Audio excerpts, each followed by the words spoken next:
Registry हो रहा है ना, इसको लेकर जो है बहुत सारे सवाल मेरे पास आ रहे हैं कि सर मेरे नाम से ज़मीन नहीं है, मतलब कि मेरे पूर्वजों के नाम से ज़मीन है, पुश्तैनी ज़मीन है, बाप दादा के नाम से ज़मीन है, तो क्या उसका हम फार्मर रजिस्ट्री करवा सकते हैं। इस वीडियो में हम यही सब आपको बताएंगे कि अगर आप करवा सकते हैं तो कैसे करवा सकते हैं, सरकार ने क्या कुछ नियम यहाँ पे लेकर आई हुई है जिसके माध्यम से जिनके पूर्वजों के नाम से यहाँ पे जमाबंदी है, ज़मीन का पेपर है, वो भी चाहे तो अपना फार्मर रजिस्ट्री करवा सकते हैं। लेकिन इसमें एक प्रक्रिया होता है जिसको आपको फॉलो करना पड़ेगा। तो आखिर वो क्या कुछ नियम है, क्या कुछ प्रक्रिया है, पूरी जानकारी बताएंगे।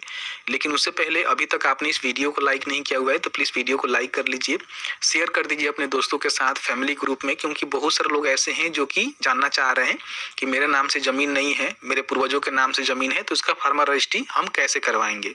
देखिए, सबसे पहले फार्मर रजिस्ट्री के रिगार्डिंग हम बात करें तो आप जानते ही हैं कि केम के माध्यम से 6 जनवरी से लेकर 1 ही जनवरी के बीच में जो भी आपके पंचायत सरकार भवन है ना, वहाँ पे की जा रही है। इसके साथ ही साथ चाहे तो वसुधा केंद्र या फिर आप स्वयं खुद से इनके पोर्टल पे जाकर अपना जो फार्मर रजिस्ट्री है ना उसको कर सकते हैं। लेकिन आप कहीं से भी करेंगे तो इसमें आपको समस्या देखने को मिलेगा कि ज़मीन जो है आपके नाम से होनी चाहिए। जैसे मान लीजिए फार्मर रजिस्ट्री में आप ज़मीन को ऐड करेंगे तो वहाँ पे जो है स्कोर 100% मैच करना चाहिए, जो आपके नाम से होना चाहिए। डेटा जैसे कि मान लीजिए जो बिहार भूमि के पोर्टल पे आपका ज़मीन है ना, वो आपके नाम से होनी चाहिए और कहीं ना कहीं 100% आपका डेटा मैच करेगा तभी आपका फार्मर रजिस्ट्री होगा। ऐसे में आप दूसरे किसी का ज़मीन ऐड करेंगे, अपने पूर्वजों के नाम वाला भी ऐड करेंगे तो वहाँ पे 100% मैच नहीं करेगा, नाम अलग होगा, तो फिर यहाँ पे प्रॉब्लम हो जाएगा, आपका फार्मर रजिस्ट्री नहीं होगा। अब इसको लेकर देखिए, हम आपको बता दें कि बिहार में जो भी फार्मर रजिस्ट्री हो रही है ना, अभी जिनके नाम से स्वयं जमाबंदी है और वो जमाबंदी में नाम उनका सही है, मैचिंग स्कोर जो 100% होना चाहिए, उनका ही फार्मर रजिस्ट्री हो रहा है। चाहे आप कहीं से भी करवा लीजिए, खुद से करवाइए, किसान जो सरकार भवन में हो रहा है, पंचायत भवन में हो रहा है, वहाँ से करवाइए, फिर सीएससी के माध्यम से करवाइए, तीनों जगह से उनका ही हो रहा है। बहुत सारे किसान पूछेंगे तो फिर जिनके नाम से ज़मीन नहीं है उनका क्या होगा।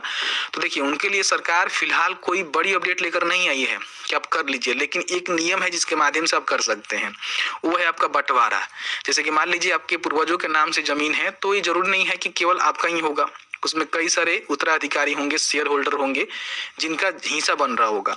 तो सबसे पहले आपको जो है बंटवारा करवाना पड़ेगा अपने ज़मीन का, जो 3 तरह से होता है। पंचायती बंटवारा करा सकते हैं, रजिस्ट्री बंटवारा करवा सकते हैं, निबंधन से जो बंटवारा होता है वो करवा सकते हैं, कोर्ट वाला करवा सकते हैं। तो आपके पास कई सारे ऑप्शंस हैं, 3 ऑप्शंस है जिसके माध्यम से अपना ज़मीन का जो बंटवारा है ना वो करवाएंगे।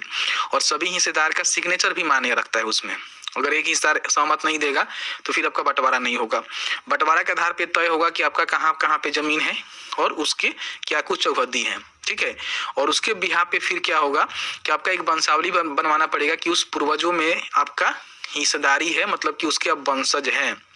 और उसी के आधार पे क्या करना है ना कि पार्टीशन का जो फॉर्म है ना आपको भरना होगा, जो कि बिहार भूमि के पोर्टल पे ऑनलाइन फिलअप हो रहा है। एक कोई हिस्सेदार यहाँ पे फॉर्म को भरेगा, सभी के नाम से अलग अलग जमाबंदी हो जाएगा।